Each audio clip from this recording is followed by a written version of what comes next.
John Jebaraj தம்பி சிக்கின மாதிரி அல்லது எந்த சாக்கடையில போய் விழுந்தாரோ அந்த சாக்கடையில கிடக்கக்கூடிய மக்களை எல்லாம் இந்த லைட்டுக்குள்ள கொண்டு வரணும். இந்த நறுமண பூங்காவனத்துக்கு அழைத்து வர வேண்டுமானால் அந்த சாக்கடையில விழுந்தவனால தான் கொண்டு வர முடியும். நீங்க இப்ப கடவுள் மனித வடிவில வந்தாதான் இந்த மனுஷனை கடவுளை மாதிரி மாற்ற முடியுங்கிறதுனால தான் கடவுள் மனித வடிவில் வந்தார். அதே மாதிரி சில சமயத்துல கடவுள் இந்த பாவத்திலே அவரை விழ வைத்ததுக்கு அனுமதிச்சதுக்கு காரணம் இருக்கும். கடவுள் இந்த பாவத்திலே அவரை விழ வைத்ததுக்கு அனுமதிச்சதுக்கு காரணம் இருக்கும். கிறிஸ்தவ ஜனங்களுக்கு அன்பின் வாழ்த்துக்கள். இப்பொழுது கடைசி காலமாக இருப்பதனால் நிறைய அந்தி கிறிஸ்துகள் வந்து பெருகி கொண்டிருக்கிறார்கள். அதில் ஒரு அந்தி கிறிஸ்து தான் இந்த அகத்தியன். இவனை குறித்து தான் இந்த வீடியோவில் வந்து நம்ம பார்க்க போகிறோம். இவன் வந்து ஒரு கிறிஸ்தவனே கிடையாது. பிசாசு டைரக்டாக சேரை போட்டு உட்காந்து பேசிக்கிட்டு இருக்கு. அதில் விசுவாசிகள் இந்த முழு வீடியோவும் பார்த்து வேத சத்தியத்தை நம்ம வந்து புரிஞ்சுக்கொள்ளுங்க. இப்படிப்பட்ட அந்தி கிறிஸ்துகளுக்கு விலகி ஓடிடுங்க. ஆகையால் இந்த பிசாசு சொல்கிறத நீங்கள் வந்து கேட்டிருப்பீங்க.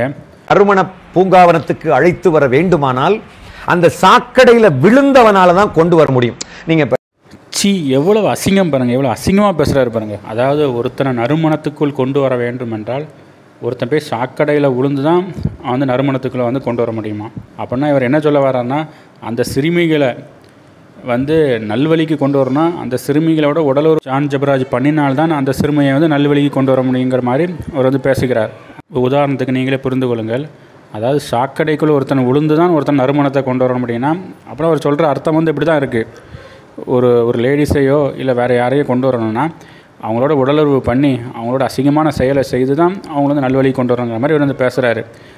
எவ்வளோ துணிகரமாக அவங்க வந்து இப்படி பேசுகிறாங்க பாருங்கள். அப்படின்னா இவங்க அத்தனை பேரும் கைது செய்யப்பட வேண்டியவர்கள். ஜான் ஜெபராஜ் மட்டும் கைது செய்யப்படக்கூடாது.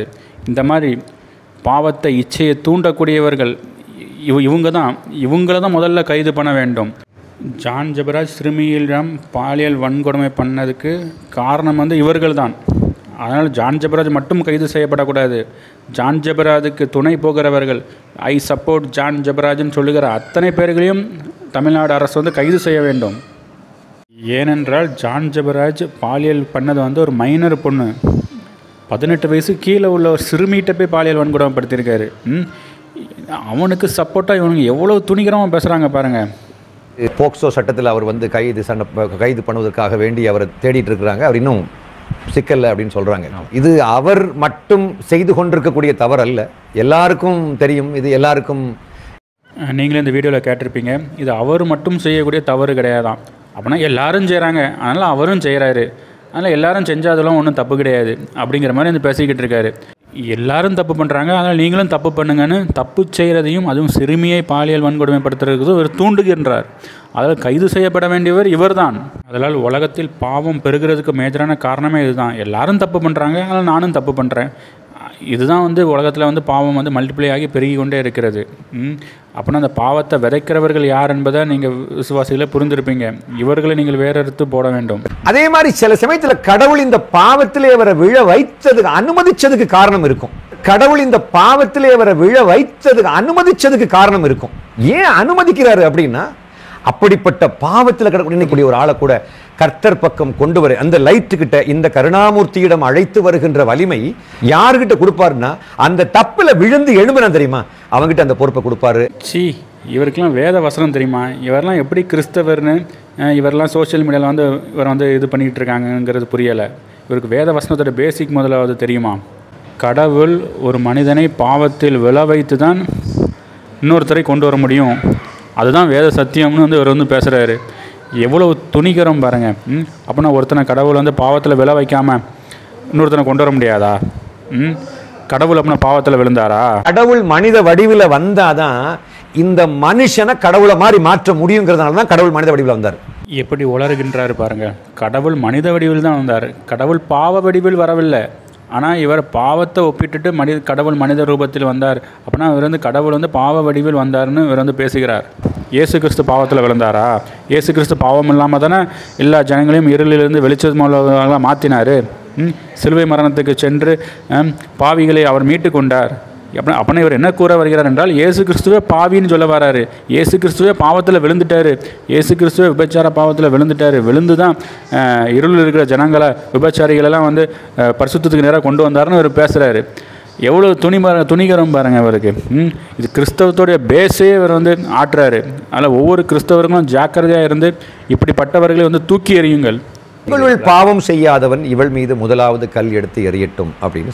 உங்களில் பாவம் இல்லாதவன் இவள் மீது கல்லெறிய கடவர்கள் அப்படின்னு இயேசு கிறிஸ்து வந்து சொல்கிறாராம். அப்படின்னா விசுவாசிகளே, இந்த உலகத்தில் வாழ்கிற எல்லாருமே வந்து நம்ம பாவிகள் தான். அதுதான் வேத வசனம் வந்து கூறுகிறது. ஆனால் இந்த இதில் நம்ம கண்டெக்ஸ்டோடு பார்க்கணும். அந்த விபச்சாரக்காரி வந்து ஃபஸ்ட்டு தடவை இயேசு கிறிஸ்துவை ஏற்றுக்கொள்கிறான். அவளுக்கு கடவுளுடைய கிருபை வந்து கொடுத்து அவளுக்கு கடவுள் மன்னிப்பை வந்து அங்கே கொடுக்குறாரு. அதே ஸ்திரீக்கு தான் இன்னொரு வார்த்தையும் ஒரு வசனத்தை வந்து கொடுக்குறாரு. அந்த வசனத்தை நம்ம பார்ப்போம். அதாவது அந்த விபச்சார ஸ்திரீ வந்து இயேசு கிறிஸ்து கொடுத்து ஊழியம் பண்ணலை. இதை நம்ம அந்த நோட் பண்ணணும். அது மட்டும் இல்லாமல் அந்த விபச்சார ஸ்திரீக்கு கடவுளை பற்றி அவள் அப்போ தான் அவள் தெரிஞ்சுக்கொள்கிறா. அவள் அப்போ தான் அறிஞ்சுக்கொள்கிறா. பெரிய விபச்சார பாவத்தில் இருக்கா. அவள் வந்து அறிஞ்சு கொள்ளும்போது கடவுளை வந்து அவர் வந்து கிருபையாக வந்து மன்னிக்கிறார். எல்லாரையும் கடவுள் வந்து கிருபையாக வந்து மன்னிப்பார். நம்ம வந்து இல்லைங்கிறத அது கூறலை. ஆனால் இந்த ஜான் ஜெபராஜ் வந்து இயேசு கிறிஸ்துவோட நாமத்தையே வீணில் விளங்கி ஊழியம் பண்ணதை நீங்கள் அறிந்திருப்பீங்க. அவனுடைய மூல போதனையே கிடையாது. அஸ்திப்பாரமே அவனுடைய சரி கிடையாது. அவனுடைய அஸ்திப்பாரமே அவனோட போதனையே வந்து சரி கிடையாது. அதனால் இந்த விபச்சார ஸ்திரியோட ஜான் ஜெபராஜை வந்து கம்பேர் பண்ணவே கூடாது. சரி, உடனே அப்படின்னா கேட்பீங்க, அப்படின்னா ஜான் ஜெபராஜுக்கு மன்னிப்பே கிடையாதா அப்படின்னு கேட்பீங்க. ஜான் ஜெபராஜ் இப்போ இந்த நிலமையிலிருந்து கடவுள்கிட்ட போய் மன்னிப்பு கேட்டானா அவனுக்கும் கடவுளுடைய மன்னிப்பு உண்டு. மன்னிப்பு இல்லைங்கிறது கிடையாது. அது அவனுக்கும் கடவுளுக்கும் உள்ள காரியம். ஆனால் அவன் வந்து இனிமேல் ஊழியத்துக்குள்ளே வரக்கூடாது. ஏன்னா அவன் முதல்ல மனைவியோட போய் சேரணும். அன்பில்லாதவன் தேவனை அறியான். அன்பில்லாதவன் ஊழியமே பண்ணக்கூடாது. ஆகையால் இந்த அகத்தியன் பணத்துக்காக என்ன உளறுகிறார் என்றால், ஒருத்தன் பாவத்தில் விழுந்து தான் பாவத்துமுள்ள மனுஷனை வந்து மீட்டெடுக்க முடியும்னு இங்கே வந்து பேசுகிறார். பார்த்தீங்களா? இதுதான் வேத தூஷணம், இது தேவ தூஷணம். இதெல்லாம் மன்னிக்கக்கூடாத பாவம். அவர் உடனடியாக சோஷியல் மீடியாவில் மன்னிப்பு கேட்க வேண்டும். ஆகையால் விசுவாசிகளை இங்கே என்ன புரிந்து கொள்ள வேண்டும் என்றால், மனுஷன் பாவம் செய்கிறான். அந்த பாவத்துக்கு பொறுப்பு வந்து மனுஷன்தான். அதுக்கு கடவுள் மேலே போய் சுமத்தக்கூடாது. ஆனால் அந்த அகத்தியன் வந்து கடவுள் மேலே இப்போ பாவத்தை வந்து சுமத்துக்கிறார். இங்கே தான் வந்து தவறு ஏற்படுகின்றது. மனுஷன் பாவம் செய்கிறான். கடவுள்கிட்ட மனுஷன் பாவம் மன்னிப்பு கேட்கும்போது கடவுள் வந்து மன்னிக்கிறார். எவ்வளோ பெரிய பாவியும் வந்து மன்னிக்கிறார். இதுதான் இவங்க வந்து ஜான் ஜெபராஜை எப்படியாவது பணத்துக்காக காப்பாற்றி விடுறதுக்காண்டி அப்படி வேதத்தை ட்விஸ்ட் பண்ணி உளறுகிறார்கள். அதுதான் நான் முதலாவது சொன்னேன். இவர்கள் வந்து அந்தி கிறிஸ்து. ஆகையால் விசுவாசிகளே, சத்தியத்தை புரிந்து கொள்ளுங்கள். நம்மளுடைய பாவங்களை மன்னிப்பதற்காக பரிசுத்தமுள்ள அவருடைய இரத்தத்தினால் நம்ம வந்து கழுவப்படுகிறோம். ஆனால் இந்த கூமுட்டை அகத்தியன் என்ன கூறுகிறார் என்றால், நம்மளுடைய பாவத்தை வந்து ஒரு பாவமுள்ள ஒரு மனுஷன்தான் வந்து கழுவ முடியும்னு வந்து வேதத்தோட பேஸே வந்து இவர் வந்து ஆட்டிட்டார். தயவு கூர்ந்து இவரை நோக்கி எல்லாருமே அதை கேள்வி கேளுங்க. யோவான் 8:11 வசனத்தை சுட்டி காட்ட முடியல? யோவான் 8:11 வாசிங்க. நானும் உன்னை ஆக்கினக்குள்ளாக தீர்க்கிறதில்லை, நீ போ, இனி பாவம் செய்யாதன்னு அந்த விபச்சார ஸ்திரியை பார்த்து அவர் கூறுகிறார். அவர் என்ன கூறுகிறார்? இனிமே நீ இந்த பாவம் செய்யாத அப்படின்னு வந்து அவர் கூறுகிறார். ஆனால் நம்ம அகத்தியன் என்ன கூறுகிறார் என்றால், நீங்கள் பாவம் செய்தால்தான் பாவம் செய்கிறவர்களை மீட்க முடியும்னு வந்து கூறுகிறார்.